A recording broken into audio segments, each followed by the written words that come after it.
माताराम जी, हमारा पहला सवाल रहेगा कि आप साध्वी क्यों बनी? साध्वी बने जन कल्याण हेतु, विश्व के कल्याण के लिए। हम गौ माता के लिए, विश्व के कल्याण के लिए हम ऐसा भजन करना चाहते हैं कि जिससे भारत भूमि में जितने भारतीय भाई बहन हैं सबका विकास हो। भारत देश में मंदी हट जानी चाहिए, जितने गरीब हो सबको सरकार की सहूलियत मिलनी चाहिए। और गौ माता के खास तो हमारी वजह है गौ माता राष्ट्र माता, गौ माता का कत्ल बंद होना चाहिए।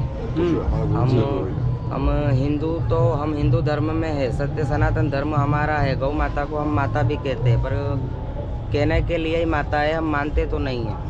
हम उसको कूड़ा कचरा खाने के लिए हम मजबूर कर देते हैं। फिर जब तक वो दूध देती है तब तक उसकी अच्छी सेवा होती है। जब दूध बंद कर देती है तब वो कत्ल खाने में चली जाती है जी।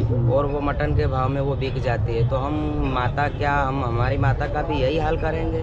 हम ये हिंदुओं से पूछते हैं जी। जो गौ माता का हम आज जो गौ माता जो रो रही है भारत भूमि पे, हम इतने ही परेशान होंगे। गौ माता के आंसू जब तक बंद नहीं होंगे, जब तक हम भारत भूमि में कोई खुशहाल नहीं रह पाएंगे। तो उसके लिए गौ माता को बचाना अनिवार्य है। हमारे गुरु महाराज ब्रह्मलीन अभी 1 महीना हो गया, ब्रह्मलीन हो गए। उर्दबाऊ हठ योगी तपस्वी थे, उन्होंने 45 साल तक हाथ ऊपर रखे थे जी। गौ माता के लिए सरकार से मांग थी उनकी कि गौ माता राष्ट्र माता घोषित होनी चाहिए, पर अभी तक सरकार ने कुछ सोचा नहीं। अच्छा अच्छा, एक परिवार में आपने एक परिवार से संन्यास लिया और सन्यासी जीवन में आई, तो एक परिवार की सुख शांति के लिए, जैसे कि आपको पता है कि आज के समय में परिवार में बहुत ज़्यादा है वो पति पत्नी के बीच में, सास ससुर के बीच में जिस तरीके से जो अनबन होती है, उसका क्या उपाय है? उसका तो देखो एक ही उपाय है कि प्रथम तो एक दूसरे में विश्वास होना चाहिए, और दूसरा जो है अपने संबंधों को टिकाने के लिए सबसे ज़्यादा ज़रूरी बात है कुछ उतार चढ़ाव होते हैं। कुछ जैसे कि हमारी साधुओं की भाषा में बोलते हैं जहर पीना, जैसे कि कुछ जहर पी लेना चाहिए। अगर कुछ किसी विश्व, जैसे कि हमारे महादेव जी ने विश्व के कल्याण के हेतु विष पी डाला, ताकि वो विष की एक बूंद भी अगर धरती पे गिरती तो सब तहस नहस हो जाता जी जी। तो महादेव जी ने वो विष ग्रहण किया कि किसी को नुकसान ना हो, ये सब झेल नहीं पाएंगे, इसके लिए वो नीलकंठ कहलाए। तो हमें भी उनके जितना तो विष हम नहीं ग्रहण कर सकते, पर जो संसार का जो कड़वा जो विष है थोड़ा थोड़ा अगर हम ग्रहण कर ले, अगर हम वो पी लेते हैं तो कोई बात की झंझट है ही नहीं। बिल्कुल। समझ के चलना चाहिए। हाँ, एक दूसरे को समझ के चलना चाहिए। सास बहू को समझ के चलना चाहिए। सास कुछ कह देती है बहू से तो बहू को सुन लेना चाहिए। क्यों अपनी माता से नहीं सुनती थी क्या वो? सही है। और ऐसा ही होना चाहिए, सास को भी सुन लेना चाहिए। अगर कुछ बात हो, बहू अगर समझाएगी तो अपनी बेटी है, अगर बेटी माँ को कहेगी तो माँ भी सुन लेती है। इसी तरह सास को भी। तो कोई संसार में कोई झगड़ा है नहीं, कोई झमेला है नहीं, इसी को कहते हैं विष पीना। बिल्कुल। मतलब इसका मतलब है कि अपनी सास को भी अपनी बेटी को, मतलब बहू को बेटी मानना चाहिए। बहू को बेटी मानना चाहिए, और जो बहू होती है उसको सास को माँ मानना चाहिए। लेकिन एक मेरे मतलब अभी तो मैं बहुत छोटा हूँ, लेकिन एक बात मेरे मातराम समझ नहीं कि एक माँ है वो अपनी बेटी को जब अपने दूसरे पराये घर पे मतलब ससुराल भेजती है तो वो चाहती है कि सबको मतलब उसकी फैसिलिटी जैसे मतलब A1 हो, जब लेकिन उसके घर पर जब बहू आती है उसको लेकिन नौकर की तरह रखना चाहती है। ऐसा क्यों? बिल्कुल सत्य बात है। ये एक सोच है और ये सोच हटा देनी चाहिए सबको दिमाग से। जैसा हम अपनी बेटी को हम रखते हैं, बेटियों को घर में, वो भी तो किसी की बेटी है, वो हमारे भरोसे आई है अपना सब कुछ त्याग के। तो हमको अपनी बेटी से भी, हमारा तो ये कहना है कि अपनी बेटी से भी बल्कि ज्यादा उनका ध्यान देना चाहिए कि वो पूरा परिवार त्याग के अपने घर में आई है। पूरा परिवार मतलब तो एक मेरा प्रश्न रहेगा कि आप इतनी बड़ी तपस्या करके संत साध्वी बने, तो क्या कभी आपको साक्षात भगवान के दर्शन हुए?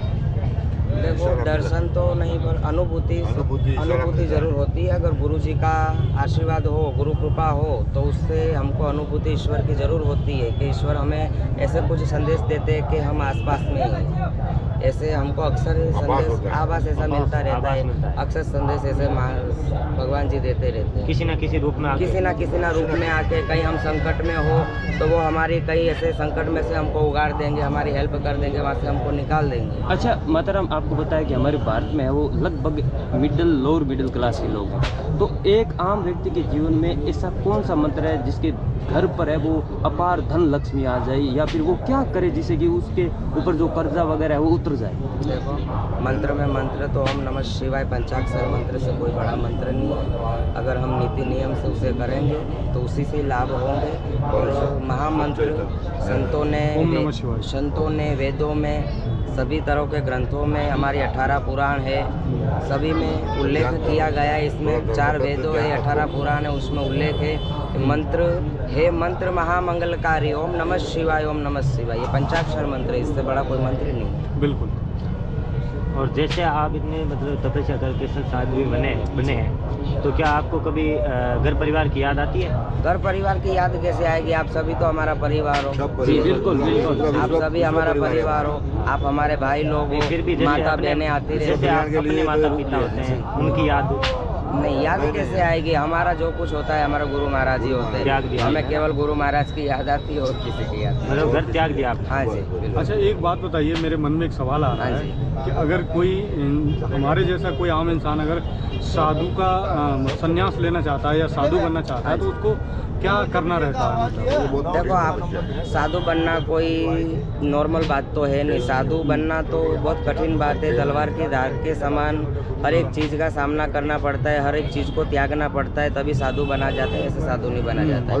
और सबसे सर्वश्रेष्ठ भजन तो हम मानते हैं कि आप जो गृहस्थी हो, संसारी हो, अगर संसार में आप रह के अच्छे नियम से आप रह गए, माँ बाप की माता पिता की सेवा कर ली, बीवी को अच्छे से रख लिया, बच्चों को अच्छी परवरिश दे दी, इससे बड़ा कोई भजन नहीं है हमारी नज़र में। सबसे बड़ा यही भजन है। आप अगर ये भजन सही से कर लो तो आप साधु से भी बड़े भजन नहीं। अच्छा, मनुष्य जो है ना वो लालच से भरा हुआ है, जी हमेशा उसके मन में कोई ना कोई मोह रहता है, जी बिल्कुल। माया रहती है। इस मोह और माया से निकलने का क्या आसान उपाय है? देखो, इसमें 5 इंद्री जो होती है, इसमें गुरुजी ने कहा है कि 5 इंद्री वश, जो 5 इंद्रिय ये वश करना बहुत ही कठिन बात है। हाँ। और जिसने वश कर ली उसने स्वयं ब्रह्म को पा लिया, स्वयं शिव को उसने पा लिया। अच्छा, वो 5 इंद्रियां कौन कौन सी हैं? 5 इंद्रियां यही होती है, एक लालच होती है, लोभ होती है, मोह होती है, माया होती है, ये सब 5 इंद्रियां है। अगर इसमें से आप कुछ त्याग कर दो तो आपका